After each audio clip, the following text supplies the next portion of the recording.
Hi and welcome to another narration presented by yours truly, Cryptid's Roost.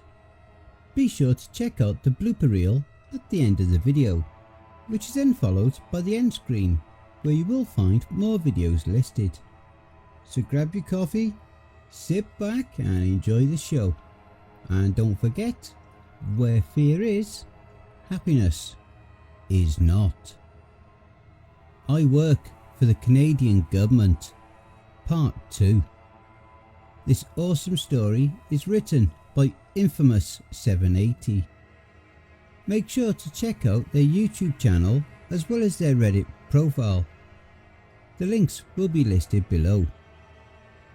Part 2.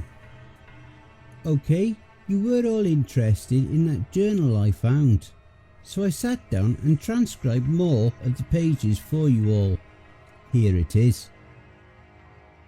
It didn't take long for Lenny to give his stamp of approval to the body that governed us as hunters. You know, to this day I have never learned the name of the organisation that I work for.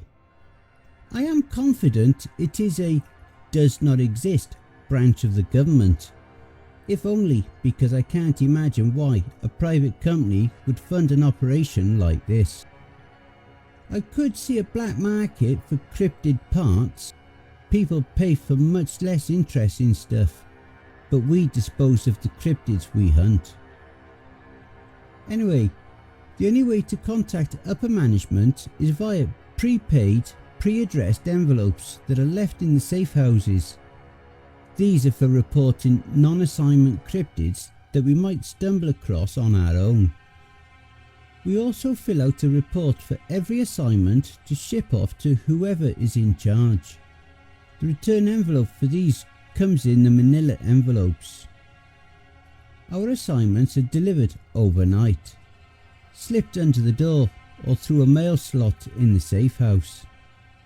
One night I happened to be up late and I heard the mail slot clink shut. I sprinted to the door to try and get a glimpse of the person delivering my assignment, and I saw him. Not that I could ever point him out in a crowd. It was a typical governmental bogeyman. Black suit, tie, glasses and a buzz cut. He drove a black SUV and appeared to be alone. I didn't dig, best not to. I had grown to love this job, and why mess with a good thing? I guess I should brag, if I had anyone to brag to other than this little book. Most hunters are on probation for years, but with Lenny guiding my hand and teaching me the things you don't learn in training, I managed to get that solo hunter stamp of approval within a year. One thing that is worth reminding myself is that this is a dangerous job. Most hunters are dead before they hit 40. Just because you can do jobs alone doesn't mean it is always the best idea. That is something I learned from Lenny. He was solemn when he told me he was giving me that approval. He was sure I could handle myself, but he made damn sure to put everything into perspective. I was here in Cold Lake because the last person who lived in this house, my safe house, was a girl by the name of Allison. I say was because she got her stamp and then she died on the first job she went out on. Lenny didn't want to tell me what got her, but he did tell me not to worry.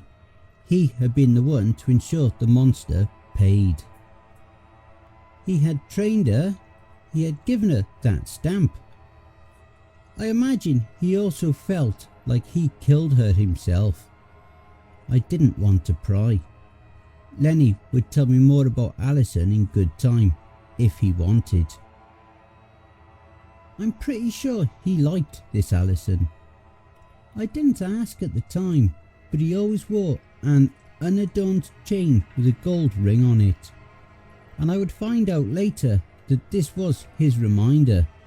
This was his memory of Allison. I recall an assignment that really got to me, mostly because it wasn't an assignment. This cryptid found me. That is something you must keep in mind doing this job. Just because you are a hunter doesn't mean you can't become the hunted. Life is a roller coaster of adrenaline surges and dull, monotonous waiting. The waiting is the worst. It's easy to let your guard down. It's easy to let the monsters in. Lenny and I worked together for the most part, him assisting on my assignments and vice versa. The buddy system was usually the best choice. That is why I didn't blink when I heard the knock at my door. I kept a sidearm on me at all times now. You get that way when you are paranoid about being devoured alive, burned from the inside out, or worse. As always, I peeked through the side window to see who was at the door before anything else. It was Lenny. He must have gotten another assignment and wanted to pull me in on it. I opened the door without hesitation and motioned for him to come inside. I already had my back turned. There was breakfast on the stove, and I didn't want it to burn. I didn't see the awkward gait. I didn't notice the vacant expression on his face. As I flipped the eggs in the pan, once over easy is the best way to eat eggs, one of the yolks broke. Now, I didn't know it at the time, but this minor error, well, it saved my life. I turned to ask Lenny to grab me and another egg from the fridge just as his form tumbled into mine. The first thing that hit me, other than the buck knife sinking into my shoulder, was the wave of fetid breath. I nearly retched right there, and may have, if it wasn't for the fact I hadn't eaten anything yet. I was still clutching the frying pan in my right hand. My left hand was focused on stopping the blade from sinking any deeper and causing more damage. I still wasn't sure if this really was Lenny. Perhaps he'd been possessed by a demon, a poltergeist, or something else. That is why I didn't reach for my sidearm. I had lost a portion of my humanity doing this job, and I wasn't willing to shoot my mentor in the head. I would die first. Instead, I opted to clock Lenny in the head with the frying pan. It didn't even faze him, and I could feel the blade gain another half-inch into my body. I thought for sure this was it. I was going to die like this, without even eating breakfast. I dropped the pan and reached into the nearest cupboard as we fought on the floor. It pays to be prepared in this line of work. I pulled the pin on the hard metal object and closed my eyes. My ears would suffer. It took another few seconds, the blade gaining more depth on my body, before the flashbang erupted in the open cupboard. This did the trick. I felt the knife leave my body as I heaved Lenny off of me with all my might. My eyes were fine, but I couldn't hear anything other than a low whine, and I was pretty sure both my ears were bleeding. Lenny wasn't so lucky. He had been too focused on getting that blade into my chest to realise what was happening. I took advantage of the brief moment I had to stomp on his wrist and kick the knife out of his hand. Pretty sure I broke parts of it, not that I could hear the bones cracking. He would forgive me for that if this really was Lenny. I leapt on top of him and tried to wrestle him into submission. He was strong, too strong. I managed to get some paracord around his wrists first and then his ankles. I needed to find out what was going on. I sat him in the kitchen chair, put out the beginning of the fire in my cupboard and took a moment to myself, just staring across the room at my friend. Lenny stared back. He was calm and still. I waited for the tinny ringing in my ears to stop. I racked my brain thinking about what I knew. That's also something Lenny taught me. In a high-stress situation where you don't know what you are fighting, the wrong choice can kill you. In this case, it could kill my friend too. I mentally checked off things: increased strength, sewer breath, the drive to kill hunters, at least moderately intelligent. I walked over to Lenny and began poring over his body for more clues, careful to watch for any sudden attack. There was no attack forthcoming. He just stared at me with the same blank expression he had been wearing for the past half hour. He had the same scars as Lenny. He had the same hair. His entire body was identical. No glowing runes hidden under the clothes. No parasite latched at the base of his skull. Then I noticed the necklace where the golden ring was missing. I had never seen Lenny without that ring. I didn't let on that I knew this. I questioned him, asking what he was, asking him questions only Lenny could answer. He didn't respond. Instead, a sickening smile spread wider across his face with each new question. I was pretty sure this wasn't Lenny, but I couldn't be sure just yet. I examined the hand I kicked the knife from. It was broken in a few places. I squeezed as hard as I could, and there was no pain response. The clues I had so far narrowed it down to 2 cryptids that I could think of. This was either a demon or a doppelganger. I had never dealt with either before, but I was certain it wasn't a demon.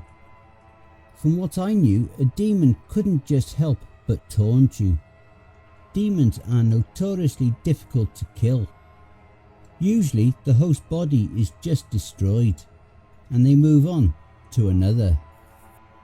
It's a sad fact that the human body can't handle the exorcism rites that shred them from reality. Unless this was a demon playing some kind of long con, it had to be a doppelganger.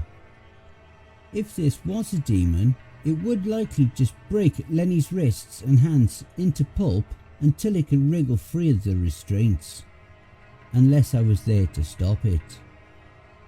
I took a risk, yet another Lenny lesson. Know when to risk the biscuit.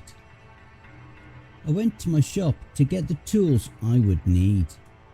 I had a wall full of weapons at this point, including that 30-30 from my first hunt. Even though it was impractical, I liked it. I grabbed a 12-volt battery off my bench and tools to pry it open with, lugging it back into my kitchen. This would be messy. It took me a while to crack into that battery, and that damn creature just kept smiling at me the whole time. That smile faded when I had finally cracked the battery open, which confirmed my suspicion. This had to be a doppelganger. I poured the battery acid on top of his head and watched as human skin slewed off onto the floor into a gooey puddle. When I was done, all that was left was the doppelganger in its true form. You know, the greys, the most iconic image of an alien that was the closest I could come to describing the creature. Although the skin was completely see-through, and they had a normal sized head and eyes.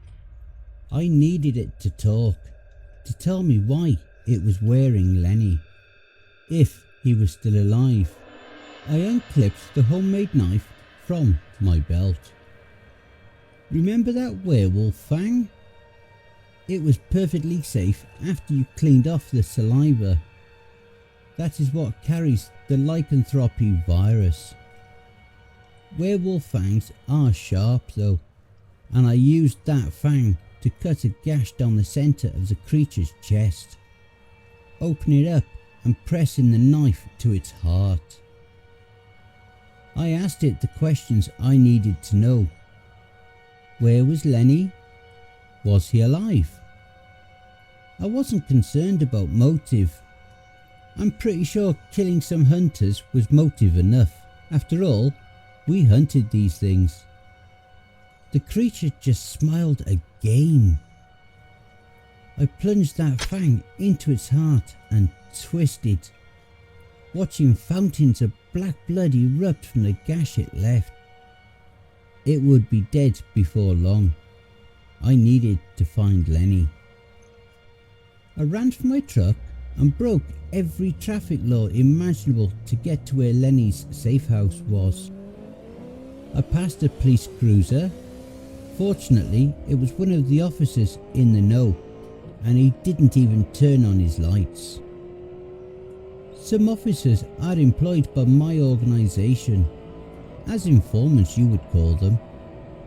It pays to have eyes and ears where the public goes when you fight the things we do. I got to Lenny's and kicked open the door. My sidearm drawn just in case any other doppelgangers had made a home here. I found Lenny alright. He was in his kitchen, just like I had been. Burnt breakfast was smoking on the stove.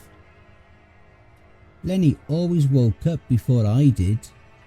The creature must have come here first. It must have been trying to kill 2 hunters in one go. We were the only 2 in town. That would have increased its odds of escape back into the general populace. His blood was still spilling onto the floor and he was unconscious. I did first aid as best as I could and drove him like a bat out of hell to the hospital. Then he lived. I guess the creature had been hunting us. It showed up at his door that morning as me. It knocked him unconscious and stabbed him in the chest. It was a bad wound, but it had missed his heart. We always greet each other a certain way now, as a precaution. You can never be too prepared in my line of work. You can never really count on tomorrow. You have to live for today. And when Lenny finally got out to the hospital, we had a few drinks at the local sports bar. Taps. That was the first time I had to fill out a report for the organisation that wasn't an assignment. But it certainly wasn't the last. And I hope you enjoy the blooper reel. We also fill out a report for every assignment to ship off to whoever is in charge. The return envelope for these comes in the... I had grown to love this job. For fuck's sake. I kept a sidearm. You get that way when you are paranoid about being... As always, I peeked through the side window to see... Fucking hell. I had lost a portion of my humanity doing this job, and I wasn't willing to shoot my mentor.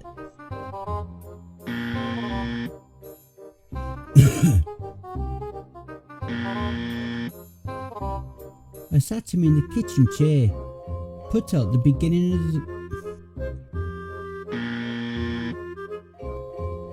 I waited for the tinny ringing in my ears to... Unless this was a demon playing some kind of long... Fucking hell. I poured the battery acid on top of his head and watched as human skin sloughed off onto the floor. No, that's not right. Human skin sloughed. Oh, hang on. Americans don't use the Queen's English or the proper spellings. I got it now.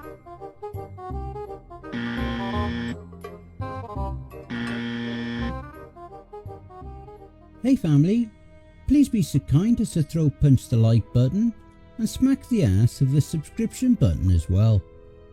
And remember to chokehold that notification bell and then select all.